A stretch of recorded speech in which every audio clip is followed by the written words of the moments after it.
is a Guyanese thing, where we feature various aspects of our beautiful Guyanese culture and the many things that make it unique. Imagine this: you're walking down the street and a wonderful aroma hits you, captivating your senses. It's almost lunchtime and you realize you're really hungry. Somebody cooking a nice curry boy. One of Guyana's most famous dishes, stemming from our East Indian ancestors, curry is a flavorful option for any meal. It is mostly had with staples such as roti, dal puri, or rice, and some enjoy adding pepper to their curries for a kick of spice. A number of meats can be used in a curry, most popularly chicken, beef, fish, and shrimp. Each Guyanese household tends to have a slightly different preparation for their curry, but a common inclusion is the key spices, which are curry powder, jeera, and garam masala. Notable mention should also be made of the greatly adored seven curry. This is made with 7 different curries made to be eaten with rice using your hands. It usually includes pumpkin, bhaji, also known as spinach, katahar, potato and chana or chickpeas, balanje, edo and daw, and is usually served in a water lily leaf. There's nothing that can compare to a hot plate of homemade curry. Its delicious flavors appeal to children and adults alike. I guess one can say it's probably a Guyanese thing.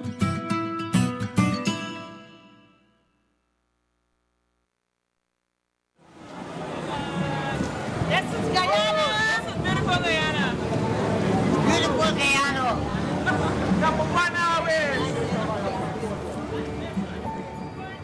If you are looking at Guyana on the ground, then you're likely to lose the plurality of the landscapes, the diversity of the landscape, because it's when you leave the coast and get into the hinterland, when you cross the mighty Essequibo, or you may have on the development of this country, so that future generations will not feel that we have wasted our time.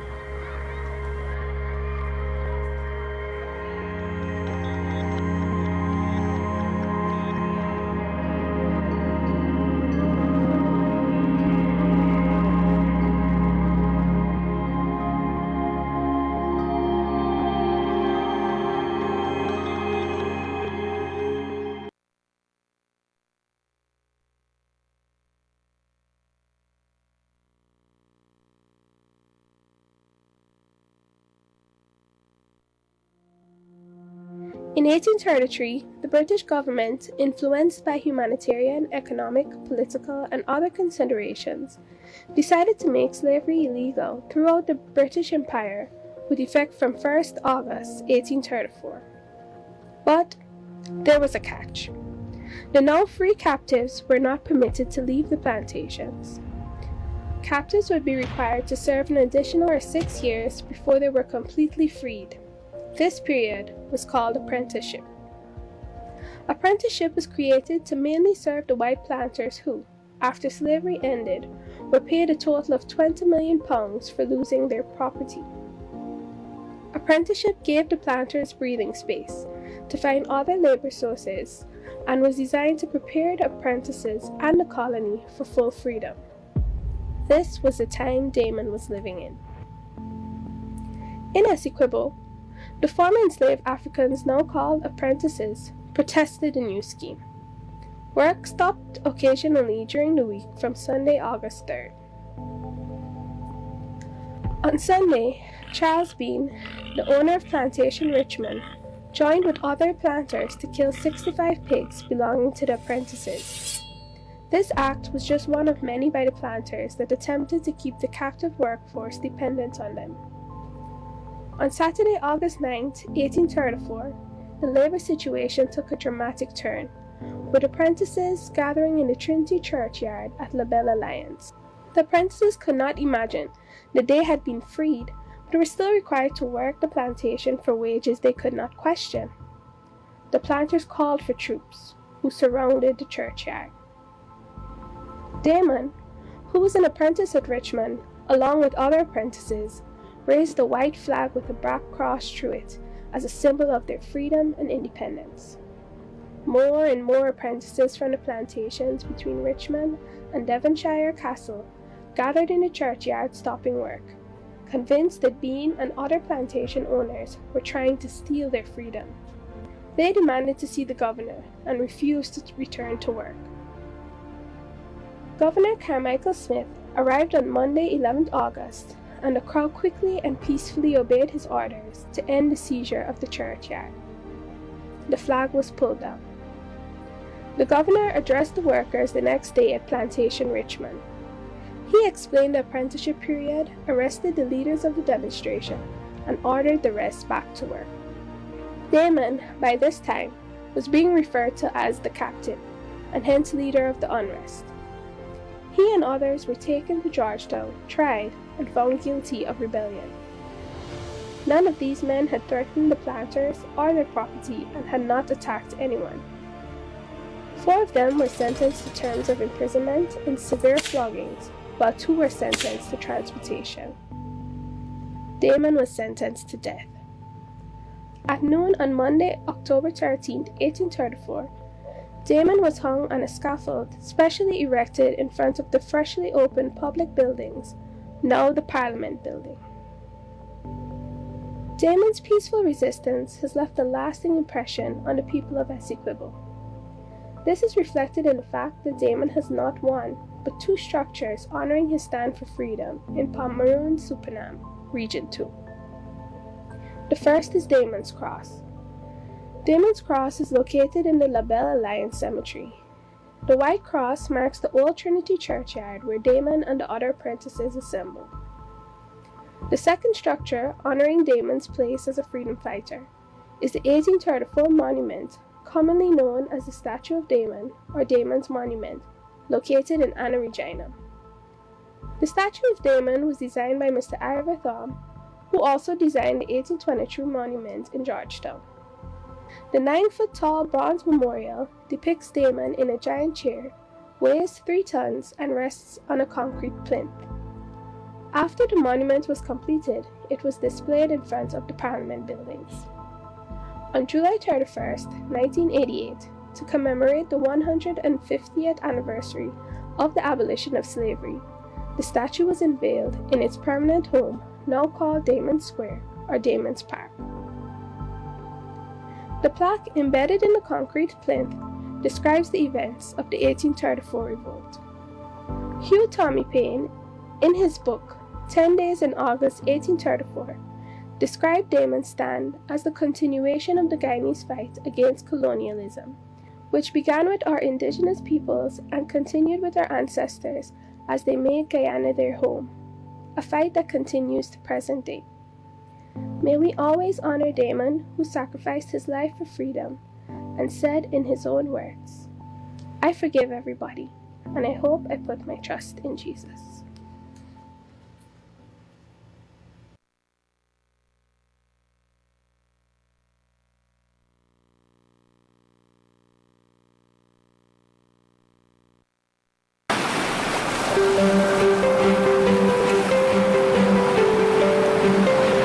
Welcome to Is a Guyanese Tea, where we feature various aspects of our beautiful Guyanese culture and the many things that make it unique. On Water Street in Georgetown, a tall, loyal, octagonal structure stands high and proud. It has led seamen towards the shores for many years. The Georgetown Lighthouse was built in 1817 by the Dutch to guide seafaring vessels from the Atlantic Ocean into the Demerara River. This almost 200-year-old building remains standing today and looks down on what was once Fort William Frederick, now the Transport and Harbors Department. The lighthouse is the second of 2 lighthouses to be built at its current location. The foundation stone of the current structure was laid in the year 1830. The lighthouse is the only structure of its kind found in Guyana. It continues to serve as a navigation aid to the many vessels and sailors making their way to and from Port Georgetown with its red and white, straight tapered stripes.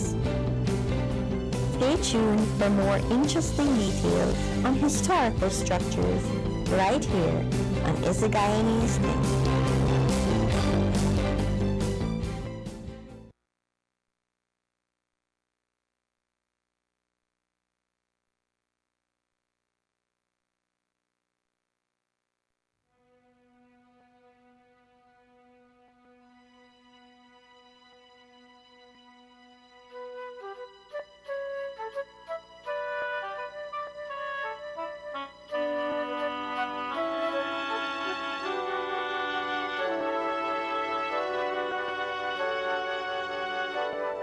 That united not only the three counties of Berbice, Essequibo, and Demerara, but our ancestors, who came or were ripped from different parts of the world, but now make up the beautiful and diverse nation of Guyana.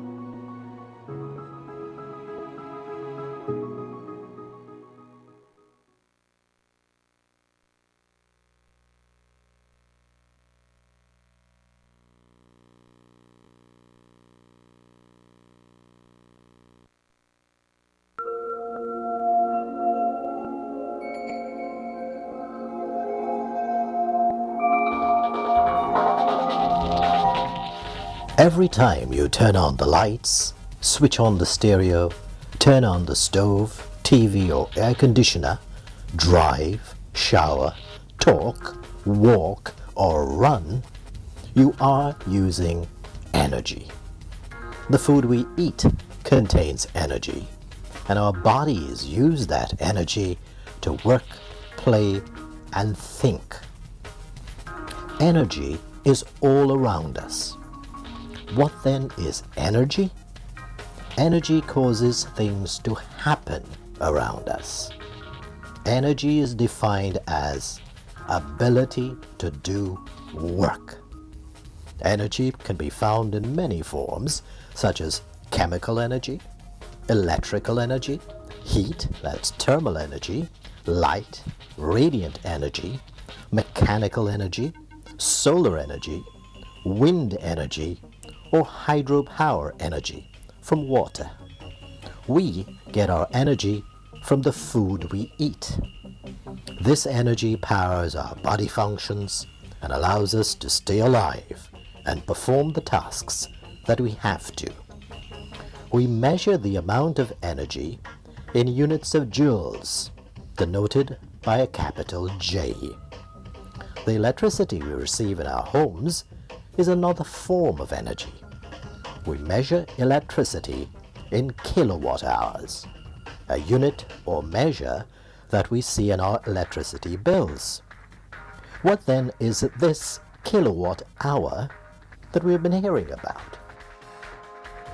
When you buy your electricity credits or pay your bills at the end of the month, you pay for the number of units of energy you consume in kilowatt hours. A kilowatt hour is 1,000 watts of power used over 1 hour. An iron, for example, requires about 1,000 watts of power to operate.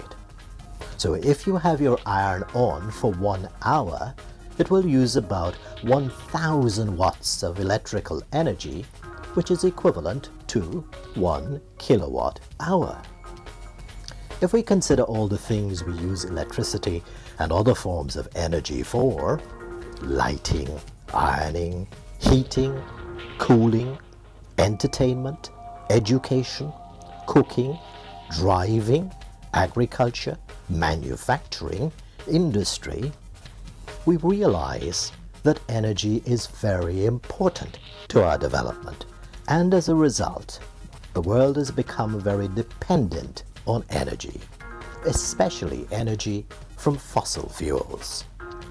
Dependence on one source of energy, like fossil fuels, makes us vulnerable, especially since fossil fuels are finite or non-renewable energy sources that someday may no longer be available since we would have used them up. As our energy needs become greater, the demand for oil and its refined products has dramatically increased, resulting in continuously rising prices. Rising fuel prices affect everyone. Despite these rising costs, fossil fuels have continued to be very important in our lives. But there's yet another aspect of fossil fuel use that may have catastrophic impact on our planet. When we use or burn fossil fuels, they release carbon dioxide and other gases which are harmful to the environment. In the Earth's atmosphere, greenhouse gases trap heat from the sun and help to keep our planet warm enough to support life. Carbon dioxide is called a greenhouse gas because carbon dioxide and other greenhouse gases trap or retain more of the sun's heat in the air, heat which would have otherwise been radiated or reflected back into space. These days, we use more and more fossil fuels for energy, resulting in an increase in the carbon dioxide buildup in the atmosphere. These increased carbon dioxide levels, along with other human activities such as deforestation or the removal of trees that absorb carbon dioxide, are contributing to rising temperature on the planet. The Earth's surface has been warming more quickly over the last century compared with thousands of years before, due to the amount of carbon dioxide emitted into the air when we use fossil fuels.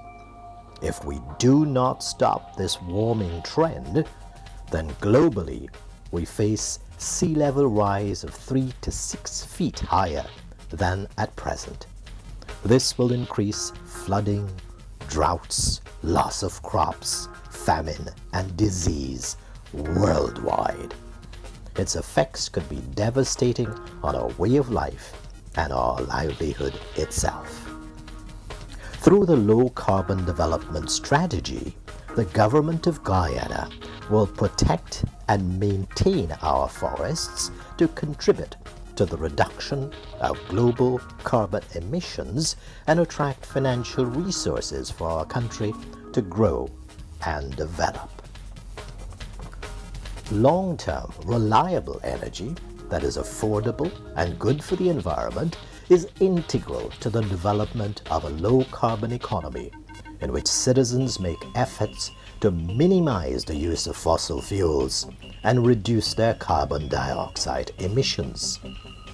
The development and use of sustainable or renewable energy sources are crucial to realizing such a low-carbon economy.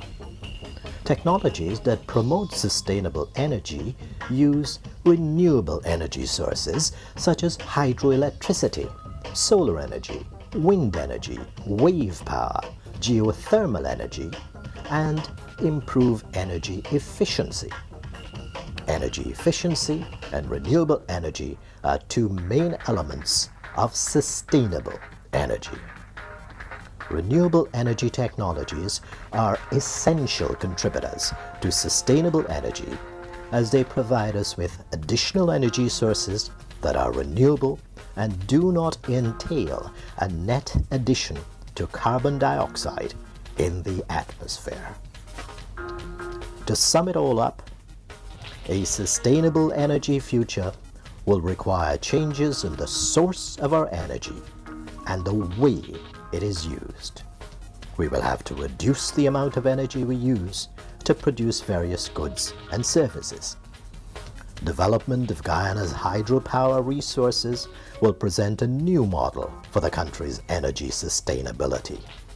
The development of new forms of energy, like hydropower and solar energy, is needed to ensure a reliable and fully renewable energy supply for our country. In addition, Conserving energy and electricity and using them more efficiently bring two main benefits. More consumers can share the electricity supply, and less electricity needs to be generated, resulting in cost saving for all. The Guyana Energy Agency has a plan for teaching Guyanese how to effectively conserve energy and use it more efficiently. Specifically, simple lifestyle changes can have a great impact on the quantity of electricity and other energy we utilize daily in our motor vehicles, our appliances, cooking habits, daily chores, and general lifestyle. Further, adjustments in daily routines and choices can save money and achieve greater levels of energy conservation. To achieve these objectives, it's important for people to acquire the knowledge and tools needed to make informed decisions and lifestyle changes. With our commitment to conserving energy and developing and using better sustainable energy sources, our country can reduce its dependence on fossil fuels and continue to effectively pursue a low-carbon economy and a way of life that ensures a better future for us all. You can learn more about energy conservation and sustainable energy by visiting GEA's website www.gea.gov.gy.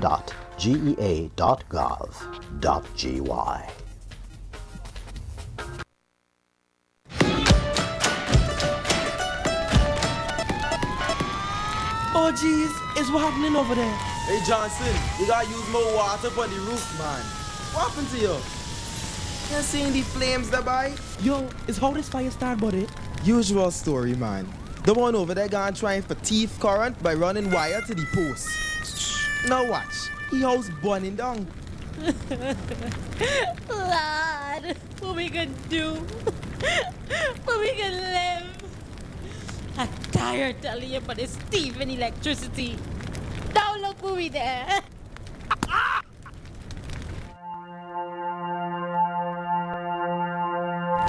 Oh, Lord, what's this on me head here today? Me house burning down. What you gonna do? Oh, Father, what we gonna live? What you gonna do? And where you gonna live? Like y'all ain't studying that when you're the thief and the thing, no? Hey Johnson, Stevens, bring the hose over here, man. Oh, buddy, y'all want the whole block burned down or what?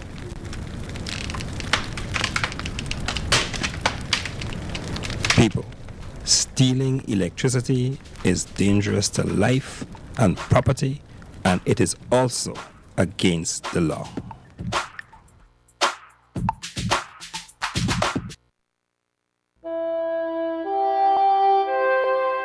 Over 8,000 species of plants and more than 1,800 species of fishes, amphibians, birds, reptiles, and mammals are living in our many ecosystems.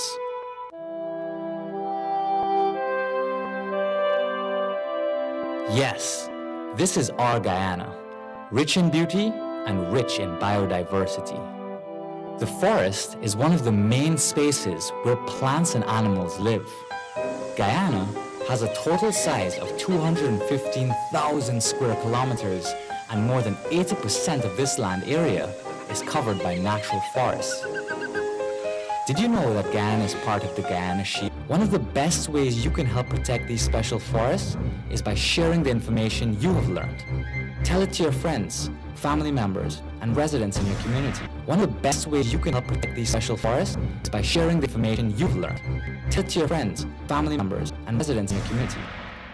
Remember, we need biodiversity since it provides important services such as protection from impacts of climate change. As Guyana embarks on a green pathway to ensure a better quality of life for all Guyanese and future generations, each of us must do our part. Let us help protect our biodiversity. Let us all protect our mangrove forests.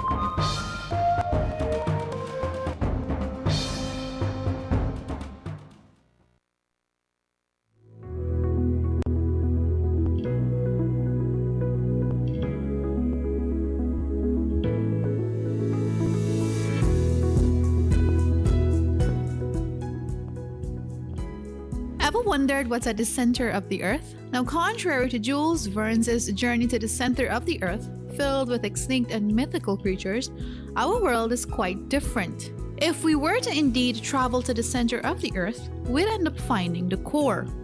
Now, the core of the Earth is divided into two parts, the solid inner core and the liquid outer core. The solid inner core is made up of iron and has a radius of about 760 miles, or 1,220 kilometers, according to NASA. It is surrounded by a liquid outer core composed of a nickel-iron alloy. Now, the outer core is about 1,350. A grandparent or religious leader. Remember, no one has the right to be unkind or lying. A grandparent or religious leader. Remember, no one has the right to be unkind or lying.